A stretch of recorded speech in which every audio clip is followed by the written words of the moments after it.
Okay, I have a 1987 Alfa Romeo Spider, and I want to show you how to take off the door card. I've already took this off one time, and it was kind of like a learn as I do it. So I wanted to do this video in case you have any questions how to take this off without damaging the parts. And the main reason I took mine off is because the door lock was not working correctly. And I've read on a lot of Alfa Romeo forums, people having problems with their door lock. Well, I figured out what the problem was with mine and fixed it without having to take a mechanic. On the inside of the door panel here, there is a heavy-duty steel coil spring. And over the years, dirt and debris gets into the spring and it cannot retract like it's supposed to. So I took some degreaser, sprayed the coil, brushed it off with like a fine toothbrush, and voila, my door lock worked again perfectly. You do not have to take the spring off to do this. It can actually stay inside the door.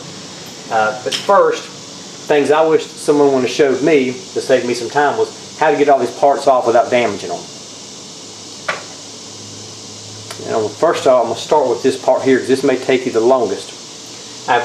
This is actually already off. I've just placed it back up here, but I'm going to show you what you should do. Get a very fine pointed, if you can see this,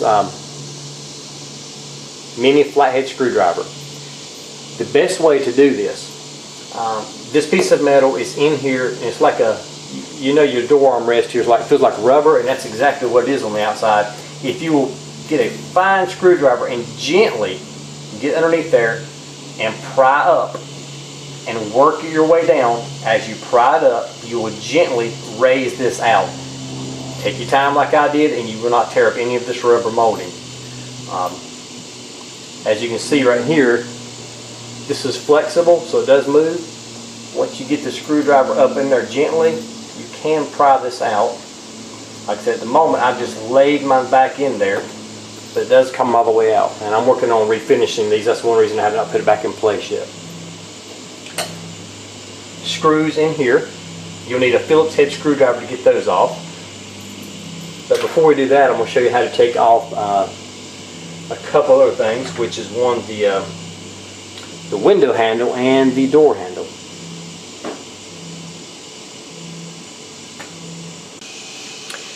Okay, the next step that you should do is remove the door handle and the window handle.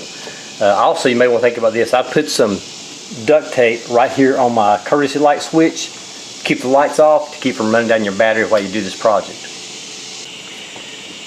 Okay, so again, you will need your very fine pointed flathead screwdriver. To remove the door handle, gently pry off this piece of plastic. There's a screw underneath here that holds the handle on. And you will need a Phillips head screwdriver for this.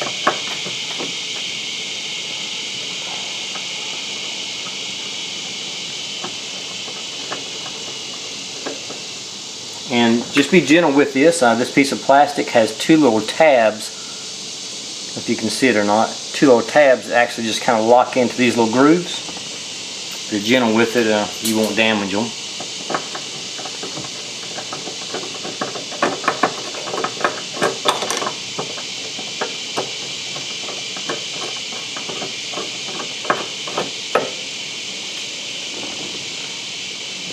Okay, next, do not remove this piece of plastic on the window handle.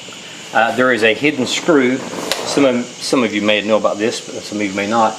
Again, the fine pointed flathead screwdriver.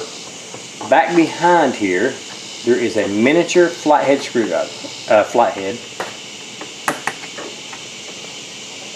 You probably need a flashlight to see it because it's really hid down in here well. But once you loosen it, voila. So do not take this off. It's not necessary. You may end up damaging it. Alright, the next step is to remove this piece of chrome trim. Now mine has a screw added here on the end. I believe this has been added later to hold this in place. But there are screws underneath here you have to get out. So yours may not have this. If not, you will still, again, use that very small flathead screwdriver. I'm just going to remove this. This is actually kind of secluded, so you can't see this black screw here anyway, so it doesn't bother me that it's been added. See how it just kind of peels back, but take your small screwdriver, gently pull this out. It's kind of sticky. There's glue on the back of it, but you will see there's a screw here, and there'll be one up here towards the front. So we get both of those off. Okay, now that I've got the chrome strip off, I realize there is just one screw right here that you'll need to loosen with a medium size Phillips head screwdriver. And the same screwdriver will fit the 2 screws up here. There is only 2. There's the center one, there is no screw.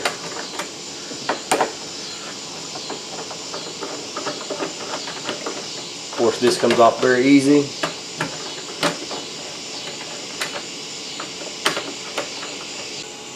Okay, the next piece you want to remove is this top trim. You can see the screws very easily. There's only 2 of them, so they will come right off.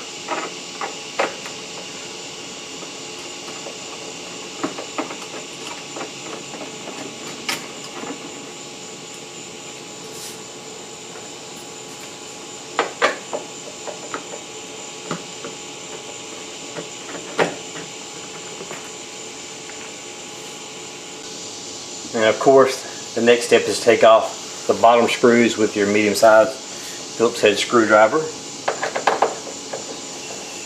And yes, I have a cordless drill, but of course I don't want to use that because if I would, for any reason, slip, mess that vinyl up on the door card very easily.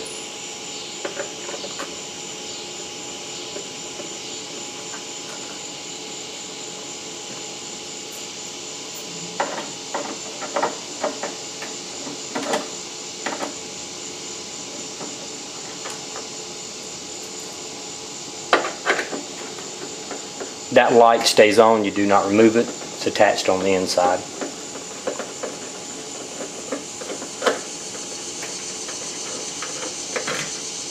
And these little silver finishing rings, as you see, some of them stick to the door card and some don't. Just don't lose them.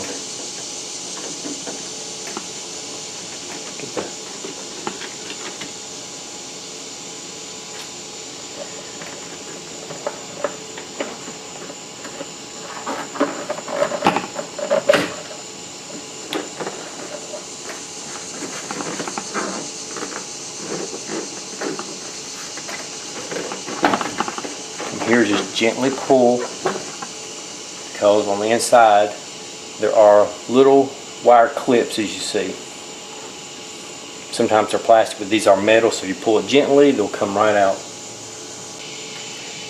Now I'm going to try to get the camera inside and show you that coil spring that needs to be cleaned if your door lock is not working correctly. This plastic cover simply just lifts up out of the way. You can see the cables on the inside. Window.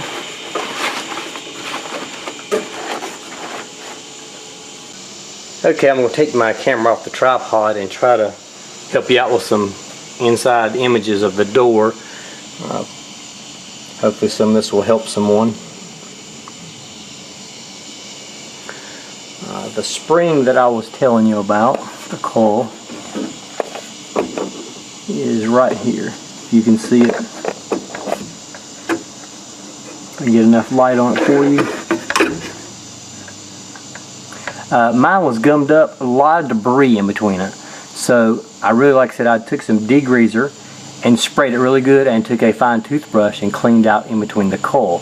Of course, what I did at the bottom, because I sprayed it pretty good, I just laid a towel in here to catch all the runoff. And after I did that, my door lock worked perfectly. Now, I don't know if it's a problem with yours, but it cannot hurt to try this, especially if you can turn your door lock, but it will not lock the door.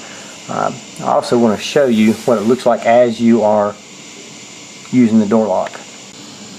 Alright, what I've done, I've actually put the key in the lock and I'm just turning the lock so you can kind of see how the mechanism works. But I will tell you this, the spring does not look like it opens and closes while you're turning the key. It only actually, I think, activates once the door is locked. That's when the spring actually comes into play. But I have lubricated everything up in here to get everything moving freely, and it was much easier for me to do it than take it to a mechanic. I do not know if this lock mechanism is the same on all Spyders. Feel free to add a comment at the bottom of this video. But like I said, I'm just doing this to help someone out who may have the same issues that I did. If anyone can add some more pointers to help anyone else out, that's what this video is for. Please add a nice comment at the bottom. And I do appreciate you watching this video. And of course, putting the door panel on is just putting it back in reverse. I hope this helps you out.